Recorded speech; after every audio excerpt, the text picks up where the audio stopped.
Les petites écoles primaires de Charlevoix-Est ne fermeront pas. La guerre reprend de plus belle au pays du temps d'une paix. S'il y avait un casino, il y aurait beaucoup de monde.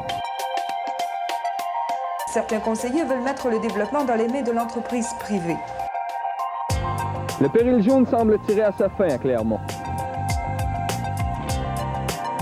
Le secteur du parc des Hautes-Gorges de la rivière Malbaie pourrait être déclaré réserve de la biosphère. Le tortillard du Saint-Laurent pourrait être de nouveau en fonction. Il n'y en a plus d'autoroute à péage au Québec, pas plus à l'île qu'ailleurs.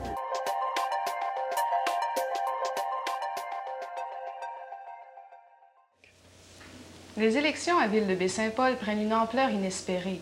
En réalité, les résidents des municipalités de Rivière-du-Gouffre et de Baie-Saint-Paul-Paroisse se sentent même concernés. Nous avons 2 reportages à ce sujet. Les élections à Ville de Baie-Saint-Paul battent bon train.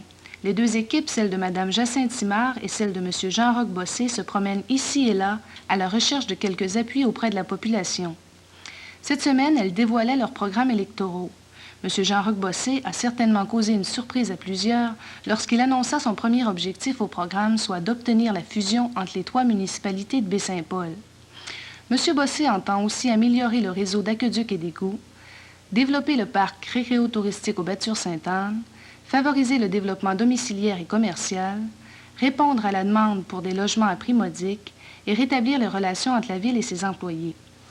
Le programme électoral de Mme Jacinthe Simard s'exprime également dans l'amélioration des réseaux d'aqueducs et d'égouts, dans la confirmation de la vocation touristique et artistique de Baie-Saint-Paul, dans l'amélioration des rues et du patrimoine bâti, dans la recherche du potentiel pour le développement industriel de la ville, comme de l'installation d'une station de pompage d'eau sur la rue Saint-Joseph pour protéger la population en cas d'inondation.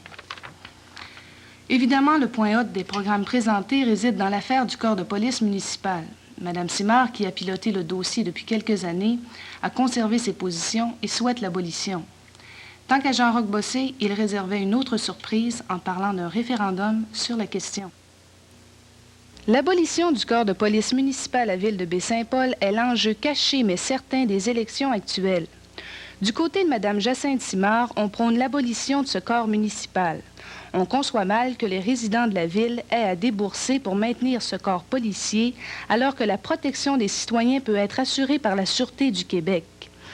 Interrogé sur la tendance actuelle que prône l'Union des municipalités du Québec, à savoir que les petites municipalités non dotées d'un corps municipal devront défrayer des coûts pour jouir des services de sécurité que représente la Sûreté du Québec, Mme Jacinthe Simard parle d'équité entre les petites et grandes municipalités.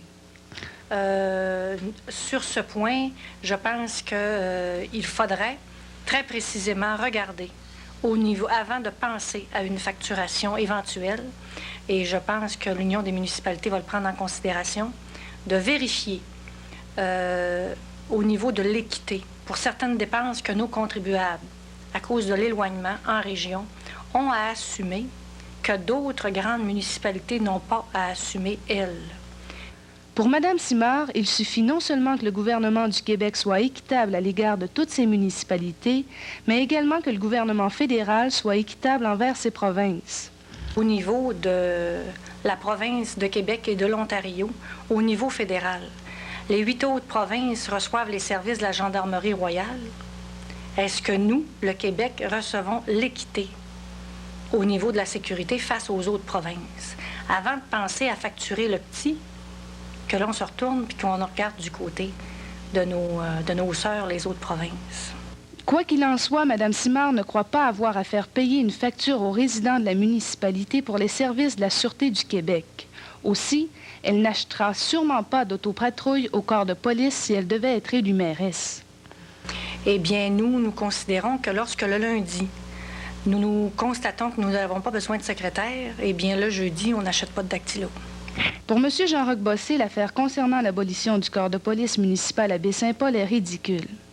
Il entend acheter une autopatrouille aux policiers municipaux s'il est élu maire, parce que selon lui, la décision du solliciteur général risque de prendre encore du temps avant de se faire entendre. Si je suis élu maire le 2 novembre, Nous allons acheter une automobile pour qu'il y ait de nouveau une patrouille dans la ville, jusqu'à temps que le solliciteur général ait décidé quoi faire avec les corps policiers. Et si on a l'autorisation de l'abolir, nous ferons appel à la population par référendum. Et ce sera à eux de décider. Quoi qu'il en soit, le corps de police municipal à Ville de Baie-Saint-Paul a fait couler beaucoup d'encre et il n'est certes pas faux d'affirmer qu'elle en fera couler encore.